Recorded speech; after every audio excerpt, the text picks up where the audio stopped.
নমস্কার বন্ধুরা, নিমকি রান্নাতে সবাইকে স্বাগত। প্রত্যেকদিন আমাদের সবার বাড়িতেই কিন্তু এই হাতে করা রুটি হয়। তো রুটিগুলো সকালবেলা হয়ে যাওয়ার পরে কিন্তু সবাই ফেলেই দেয় বাসি রুটি। তো আজকে বাসি রুটি দিয়ে আমি দারুণ সুন্দর একটা মিষ্টি করে দেখাবো, যেটা কিন্তু খুবই সুন্দর খেতে হয়। তো ভিডিওটি প্রথম থেকে শেষ পর্যন্ত দেখতে থাকুন, আশা করি ভালো লাগবে। প্রথমে আমি রুটিগুলোকে কুচে নেব। আর দেখুন, আজকে আমি 3টে রুটি নিয়ে নিয়েছি। আজকে এই রেসিপিটা বানানোর জন্য দেখুন আমি এখানে 3টে রুটি নিয়ে নিয়েছি। রুটিগুলোকে আমি প্রথমে কুচে নেব।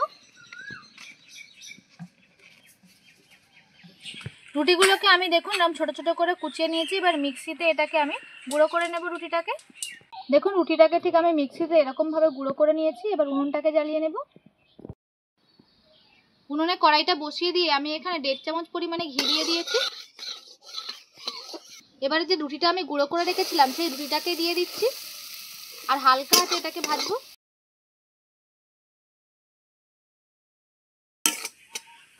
রুটিগুলোকে হালকা আছে কিছুক্ষণ ভেজে দিয়ে দিচ্ছি এখানে নারকেল কোড়া।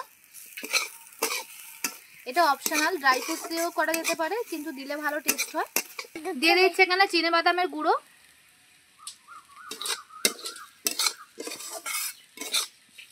এবার 1 গ্লাস পরিমাণে লিকুইড দুধ দিয়ে দেবো এর মধ্যে।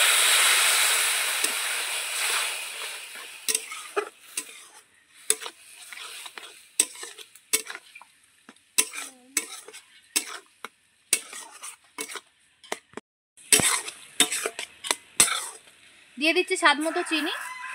এখানে 1 কাপ পরিমাণে আমার চিনি আছে।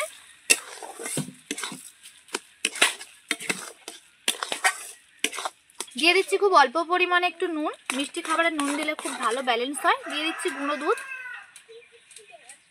এখানে 10 টাকা প্যাকেটের 1 প্যাকেট গুঁড়ো দুধ আছে।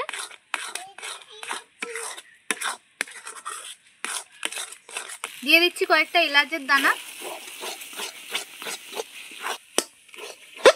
দেখুন আমার একটা কিন্তু ডো টাইপের হয়ে উঠে আসছে কড়াই থেকে। এখান থেকে হাফ ডো আমি তুলে নিচ্ছি একটা থালাতে। আর এই থালাতে কিন্তু আমার আগে থেকেই ঘি মাখানো ছিল। আর এখানে যে হাফটা আছে সেই হাফটার মধ্যে কিন্তু আমি একটু কালার অ্যাড করছি। এটা কিন্তু কোকো পাউডার আমি জলের মধ্যে গুলে নিয়েছি, সেই কোকো পাউডারটাকে দিয়ে দিচ্ছি।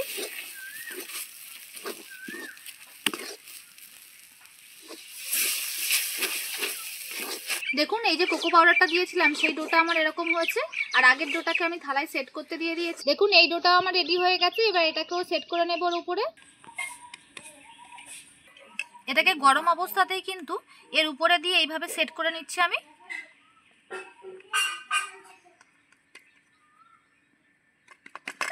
এটা কিন্তু গরম অবস্থাতেই করতে হবে।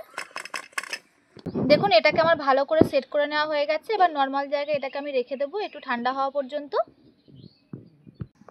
দেখুন মিষ্টিটা আমার ভালোভাবে সেট হয়ে গেছে আর একদম ঠান্ডাও হয়ে গেছে। এবার এটাকে আমি কেটে নেব।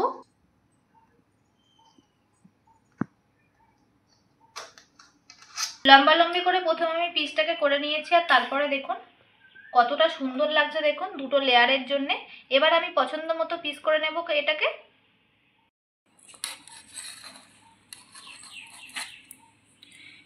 দেখুন আমার মিষ্টিগুলো রেডি হয়ে গেছে। দেখুন তো, দেখে কেউ বলবে যেটা বাড়িতে হাতে করা রুটি দিয়ে তৈরি করা হয়েছে।